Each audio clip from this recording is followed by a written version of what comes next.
Every issue has two sides. Most shows pick one. We argue both. Not for clicks, not for comfort, but because the truth loves tension between ideas, power, and the people they affect. This is Mike and Nick, left versus right. 30 minutes, one topic, no talking points, no safe takes, no holds barred. Let's go! Let's go! Nick, how you doing, buddy? I'm cold in this basement. What can I say? The podcast basement. I did bring out the heater for you. I want everybody to know. The heater has been plugged in, and you must be warming up now. But you haven't been well. I mean, I've noticed. Well, I'm not going to say it. What do you mean you've noticed? I've noticed that you've been a little under the weather the last 6 weeks or so. Yeah, it's like brutal. So you're still trying to shake some kind of a flu. Well, yeah, I had the flu, and I think it kind of stays in your system for a little while, like because all your airways and everything are irritated. But I don't want to get into that. We don't want to bring down the listenership with your. Yeah, a lot of people are going through this time, and it's a brutal winter, man. Brutal winter. Cold. It's cold. It's snowing a lot. It's tough for construction if you're in that business, which I am. But you know what? The world is cold right now. Well, listen, you mentioned construction. So what I thought we should do, this is episode 2 of Mike and Nick, left versus right. Yeah, it's supposed to be one topic, but we usually cover more than one topic. Yeah, maybe we revise that. I don't want to be restricted to one topic. So let me make an edit right now. But I thought it's important off the top of this episode. Many topics. Yeah, many topics, yeah.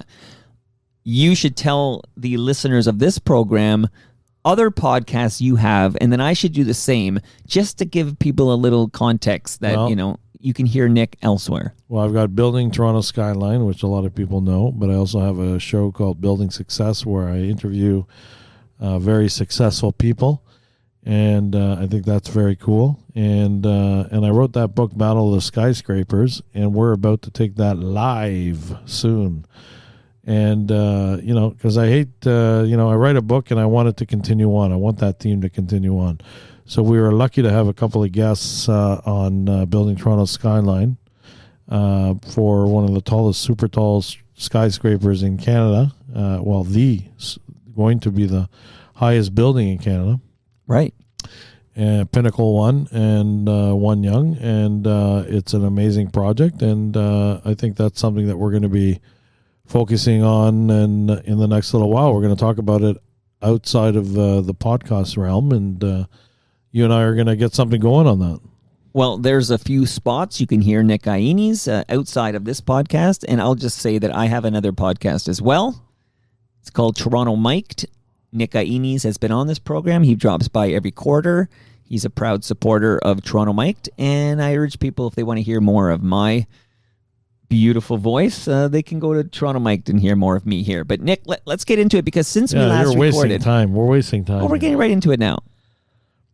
Yeah, let's do it. I love it when I get the show notes during the recording. Well, it's left versus right. You're the nice guy and I'm the asshole. Oh, good cop, bad cop. Okay, well, listen, since we last recorded, it was a heck of a period of time for the Prime Minister of Canada, Mark Carney. Yes, so we're going to talk about that because let's do it. He went to China. And so we're gonna talk a little bit about that. So I think it was great. Okay, first of all, the whole thing with China is, they're a bad country, but that doesn't mean we shouldn't deal with them. They do bad things all over the world. They do bad things in the United States. They do bad things wherever you look. However, resetting relations with them was a very smart move by Mark Carney. I think that was the right way to go. And making some kind of trade deals is a good move too. I thought that was great, but I think you on the left, I don't know what you're going to say. Well, much like I don't just stick to one topic. I'm not defined by the fact I'm on the left. I will tell you that I believe, and I want to know if you concur, the greatest security risk to the sovereign nation of Canada at this moment is the United States of America. Do you agree? Yeah, well, we're talking about China right now. Yeah, but I'm getting somewhere. So do you agree? So the United States of America is the greatest security threat to Canada? I totally disagree with that right now. We're an independent nation. The United States has been our ally for a long time, and we're going to continue to be allies. We're just going through a rough patch right now, just because of the state of the world. So I don't agree with that. I do. We got to be careful of Russia, China, this whole Arctic sovereignty issue. Sure, but I don't want to. I don't. No, but my point is, I want to say there's a lot of lefties right now, and they're saying that how do you deal with a company like China when you can't trust them, or you have to use burner phones and all this kind of stuff? I heard Doug Ford say this. I don't agree with that. I think Doug Ford has. You have to deal with the devil, and if you're a country, you gotta be open, wide eyes open. I think Melanie Jolie said that. Even though, I don't. You're not a fan. She's okay, but she's not. Anyways, she's no Nick Ioannis. She's no Nick Ioannis. That's right. But what I'm saying is that yes, you gotta have relations with all people, like whether you like it or not, and you go through your ups and downs. But I think it was a good time to reset the relationship.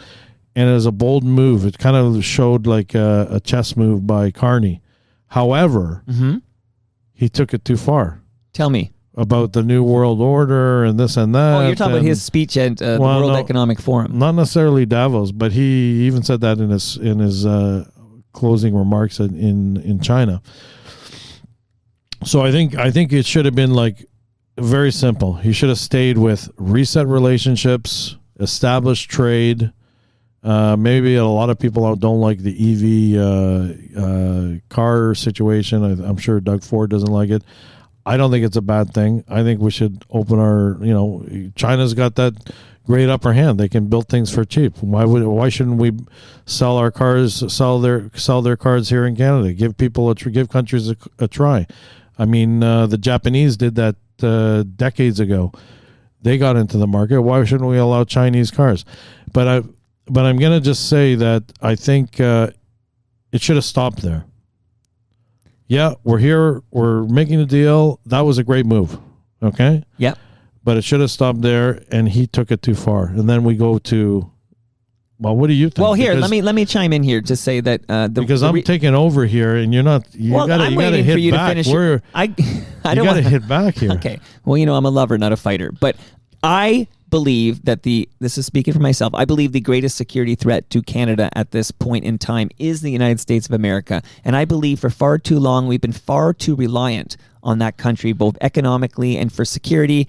And I think that was a huge mistake. And I believe at this point, Mark Carney, Prime Minister of Canada, his goal should be to diversify our portfolio. We need to be less reliant on the United States. And that means making deals with the rest of the world, even if there are some ethical questions. I mean, the next country he went to, I believe, was Qatar. Right? Yeah. So, I mean, he's making deals. I was happy. That's good. Yeah. That's good. There's nothing wrong with that. But you and I are on the same page with that. He should be doing that, yes. But the e-cars, if I can just chime in on that, so I think it's a very small percentage of, a very small amount of Chinese. I don't see the difference. Like, we allow, Teslas are sold here. We don't make those here. Doug Ford's so worried about China is going to be listening to our phone calls and tracking our travels. Meanwhile, where do you think, Doug, your iPhone was made? Where do you think your iPhone was made? It's made in China. Like, you're already carrying a little computer made in China. I agree. We're on the same page here. But I'm going to disagree with you on one thing. Please. The greatest national security issue for Canada is Canada itself.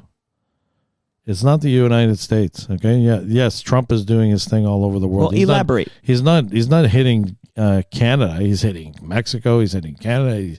He's hitting Venezuela. He's hitting everybody. Like, at the end of the day, we have to stand on our own 2 feet. I mean, let's go into this Davos thing. Yes, please, because I have a clip as well. Oh, you have a clip? I pulled a clip. Well, play the clip. I do. So I want to set it up to say that he made a speech. Mark Carney made a speech at the World Economic Forum in Davos, Switzerland. I'm going to play a little bit of it right now, and then we're going to get into it. Okay. Okay, okay. So play it, and then because he sounds like a fool. Well, let's listen. We knew the story of the international rules-based order was partially false, that the strongest would exempt themselves when convenient, that trade rules were enforced asymmetrically. And we knew that international law applied with varying rigor depending on the identity of the accused or the victim. This fiction was useful. And American hegemony in particular helped provide public goods, open sea lanes, a stable financial system, collective security, and support for frameworks for resolving disputes. So we placed the sign in the window. We participated in the rituals. And we largely avoided calling out the gaps between rhetoric and reality. This bargain no longer works. Let me be direct. We are in the midst of a rupture, not a transition. Over the past 2 decades, a series of crises in finance, health, energy, and geopolitics have laid bare the risks of extreme global integration. But more recently, great powers have begun using economic integration as weapons. Tariffs as leverage, financial infrastructure as coercion, supply chains as vulnerabilities to be exploited. You cannot live within the lie of mutual benefit through integration when integration becomes the source of your subordination. I am dying to know your thoughts about Mark Carney's speech. Everything he's saying is true, 100%. And but here's what I'm going to question. Sure. You know, being smart and saying insightful things about the state of the world is I guess it's okay. Nothing wrong with that.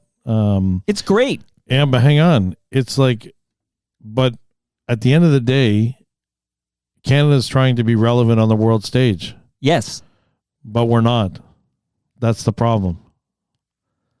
And I think he should think first before, he should, like, I kind of get it, but at the same time, he has to think strategically too for our country. And I think it's, trying to be smart on the world stage, showing, what he knows. It's kind of like, it makes us look small because we don't have that whip in the world. We never did. We haven't had it for years. I think what he's saying, he's looking at things from the old order. Doesn't exist anymore. It's gone. The world does need to change. Maybe we need a change in the world. I think you can't operate in the same way forever. And it was the United States and all the Western nations position themselves, but we don't live in that world anymore for various reasons. So what we have here is a insightful, intelligent, and realistic look at the world made by our Prime Minister Mark Carney that has been applauded from, throughout the globe as the greatest speech probably in Canadian history. But nobody listened to it. That's not true. But nobody listened to it. That's not true. It's a very rare standing ovation too. Got a lot of play. And you know what? Yeah, and he said it, and the next day the United States came in, and Trump said what he had to say, and did what he had to do. And they were the star of the show. They're the power. And you know what? Talk is talk. And but at the end of the day, we've let ourselves decay to such an extent that we don't have much to say. We don't have much to do. Let me read another quote here. We won't listen to Mark Carney. We'll listen to Toronto Mike here. Okay, we are Toronto engaging Mike. Broadly, strategically, with open eyes. We actively take on the world as it is, not wait for the world as we wish it to be. The old order is not coming back. We should not mourn it. Nostalgia is not a strategy, but from the fracture, we can build something better, stronger, and more just. That line, nostalgia is not a strategy. That was in the same speech, the World Economic Forum speech by Mark Carney. Okay, I wish I could take credit for it. Which, by the way, he wrote the speech himself. I was very impressed. I was proud to be a Canadian, and I was proud of our Prime Minister, and I think he nailed it, and I think that was the most important speech we needed at this time, and I am shocked, sitting beside you this morning, Nick Ioannis, I am shocked you have anything negative to say about this shining moment. Well, you know what? I would say that it was well spoken. Having heard it a little bit, on the clip, I kind of like it. I'm not gonna lie. Did you listen to the whole thing? Just now, that was a little clip. It was a long speech. You did a little clip, but again, is it going to benefit? Is that speech? Does that speech benefit Canada? Like, I always look at things like, I'm a type of person that tempers my, my strategy all the time. I say the right things when I need to because, it's for mutual benefit. I'm not sure. Maybe that's that could be somewhat appeasement at the end of the day. But we have a lot to lose. And, where does that, and you got to look at the big strategy. We're playing a chess game here. We're not playing checkers. Okay. And, speeches like this is like, sometimes it's like playing checkers. You got to have the win too later on. Yeah. So look what's happening now. So we had Davos, and then we have this situation with Greenland. Right. So everybody was concerned Trump was going to invade Greenland, and because he says he would. He said he would. Yeah, okay. But then he said he didn't. He wouldn't. Yeah, because he realized how incredibly unpopular that was, even at home. Like, nobody wants America But to he wasn't going to do it in the first place. That's the whole thing. So nothing changes. This is my point with this man. Like, he basically he realizes... He says things, and everybody eats it up and thinks and this is how truth. You lead the most powerful nation on the planet. That's what he... Well, you know what? And he's making deals. I can't say. Can I ask you a question, Nick? Deals. So what Mark Carney did basically was we broke up with the United States, and he basically said there's a new world order, and this is how we're going to proceed. Okay, we can't rely on this. It's not smart. I'll tell you where it's not smart. Tell me, because then I'm going to call you out. Well, I'm going to tell you because here's what's coming up. There's going to be a deal with Greenland. Okay, deal that's already in place. Yeah. Then there's the the Canada-Mexico agreement, U.S. MCA or Kuzma, whatever he's calling it today. Whatever you want to call it. I'll call it NAFTA. You call it Kuzma. Everybody calls it Kuzma here. Okay, Canada, U.S., Mexico agreement. So now we're seeing that coming into picture. So what do you think is going to be a discussion? Arctic security, maybe, or Arctic sovereignty? We can't defend anything. We rely on the United States. You don't think he's going to bring that up in our next conversation with him?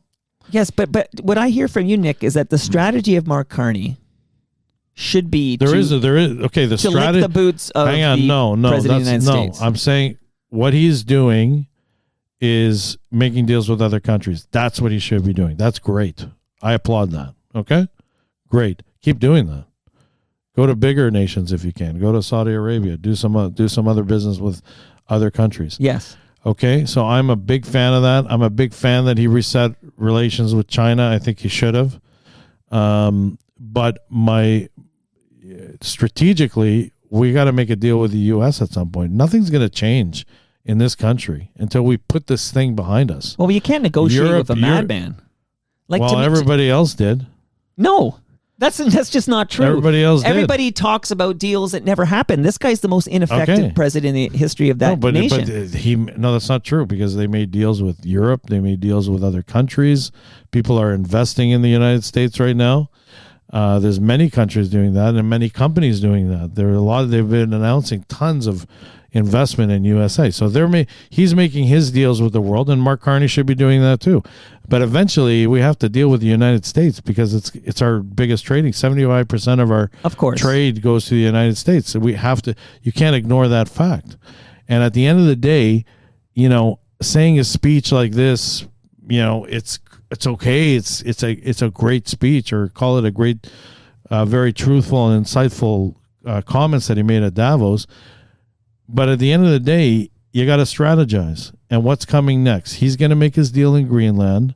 He's going to make the Arctic an issue in Canada because he's got this Golden Dome sort of idea that he's doing, which is not a bad idea because Israel does it and they do it fairly effectively.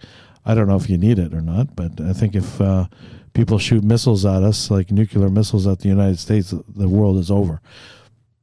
But at the end of the day, I'm just going to say this. Yes, sir. I think you temper yourself strategically. You don't say what you want to say or make it known what you're thinking. What's the saying in The Godfather?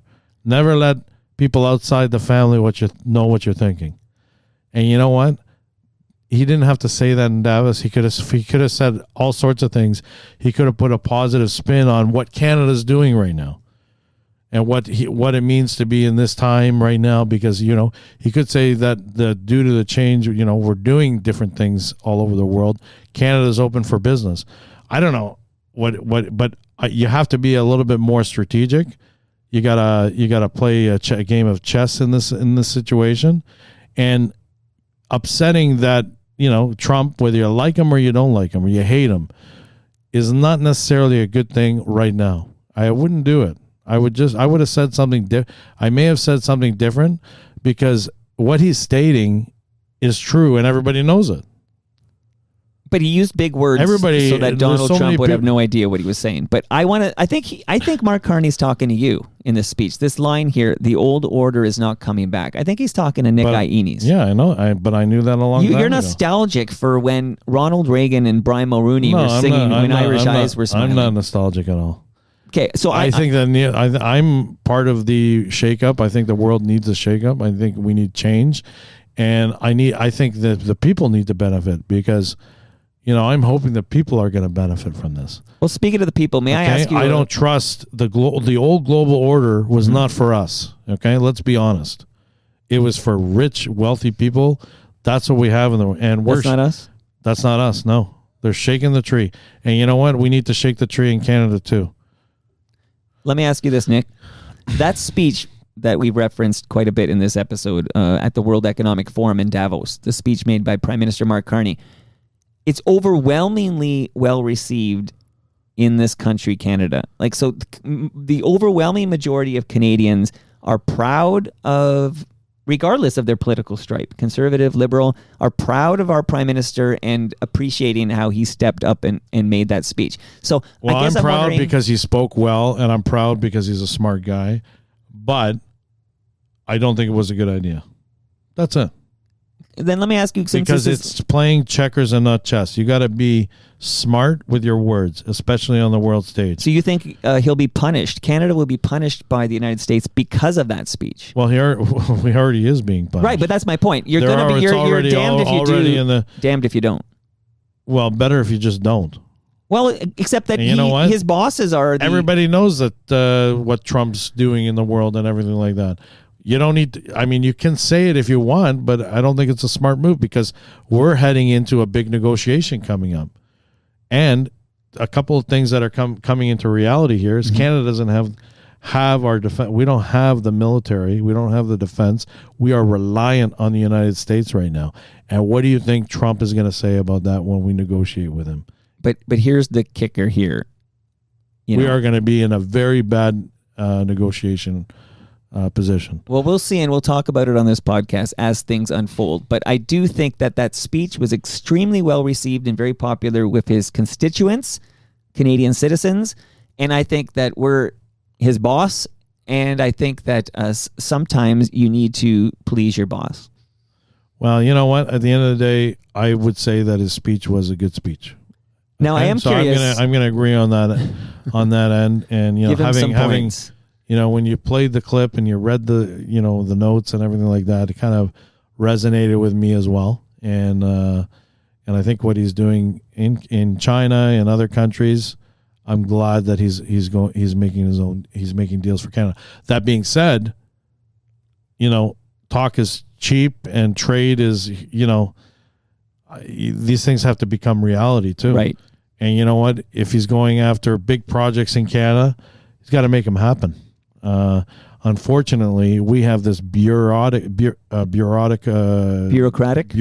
Sorry, big word. Yeah, so he's got to make things happen at home.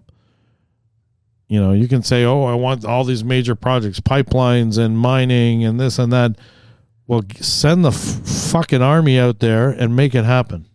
So you and I are not so different. We are coming from different sides of the political spectrum, but we typically meet in the middle, and I think we agree that yes, this was a great speech, and I personally needed to hear it, but now actions need to follow. Actions will speak louder than words.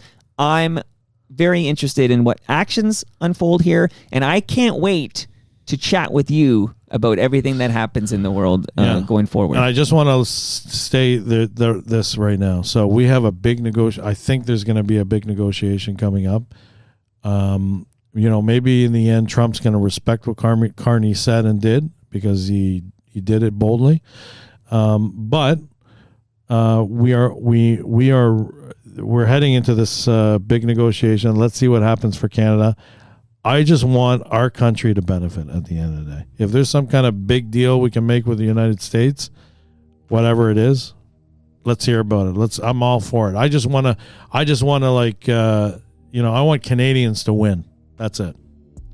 You and I agree on that most of all. We're both proud Canadians, and we want Canadians to win. And I'm glad we have a forum, like an outlet, where you and I can talk about, what has transpired, how we feel about it. Sometimes I'll win you over a little bit. You're often going to win me over a little bit. And again, we'll meet in the middle. We're reasonable people. Nick, I can't wait to mix it up with you again in 2 weeks' time. I love it. So much is happening right now. Let's see what's happening in the world, Mike. And thank you for listening to Mike and Nick, Left versus Right. Please share, like, and subscribe, and we will see you again in 2 weeks.